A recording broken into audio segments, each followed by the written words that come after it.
Реконструкция республиканского стадиона завершена. Как сообщил главный подрядчик, остаются последние штрихи до сдачи объекта региону.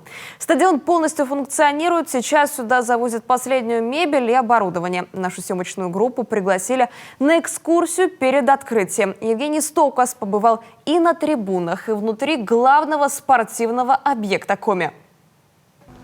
Новые трибуны, горящее табло, переливающиеся световые мачты. Ощущение такое, что вот-вот начнется хоккейный матч. Реконструкция республиканского стадиона, начавшаяся в конце 2019-го, завершена. Совсем скоро один из главных спортобъектов региона распахнет свои двери для тысяч болельщиков и спортсменов, несмотря на трудности при строительстве.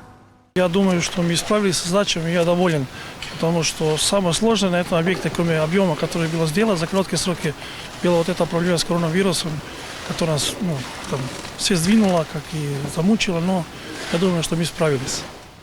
Поскольку стадион реконструировался согласно международным требованиям, здесь пройдет чемпионат мира по бенди в следующем году, то и возможностей для спортсменов он предоставляет гораздо больше, чем раньше.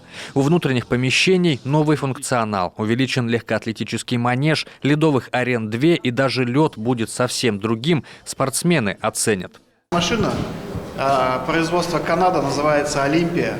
Почему Канада? Потому что так было указано в задании, то есть спортсмены их любят. Одни из лучших машин в мире. Всего машин таких поставлено будет 4, 2 уже приехало, 2 еще в дороге. Каждая машинка стоит 15 миллионов.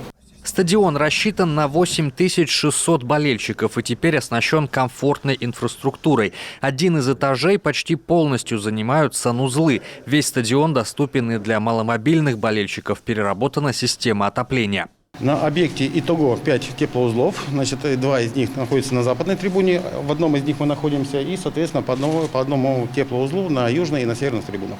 Для обеспечения безопасности установлено более 200 видеокамер, интроскопы, металлоискатели, даже система распознавания лиц. Мышь не проскочит. Все системы либо созданы с нуля, согласно международным требованиям и нормативам, либо переделаны. Из 3-миллиардного контракта стоимость инженерного оборудования всего в сумме, то есть вентиляция, лед, слаботочные системы, охрана, свет и все остальное, примерно половина стоимости.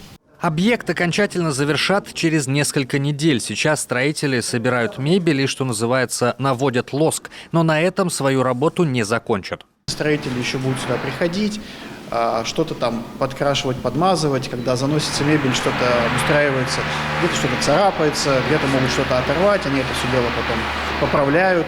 Какие-то моменты, связанные с передачей будущему хозяину, спортсменам, да, то есть нужно будет службу эксплуатации обучить, инженерных систем очень много, где-то подсказать, помочь. Примерно полгода-год объект еще будут сопровождать. В целом уже невооруженным глазом видно, как преобразился республиканский стадион. Подрядчик не подвел. Теперь это масштабный спортивный объект международного класса, который на долгие годы станет одной из главных кузнец наших спортивных побед. Евгений Стокас, Павел Фетисов, телеканал Юрган, Сыктывкар.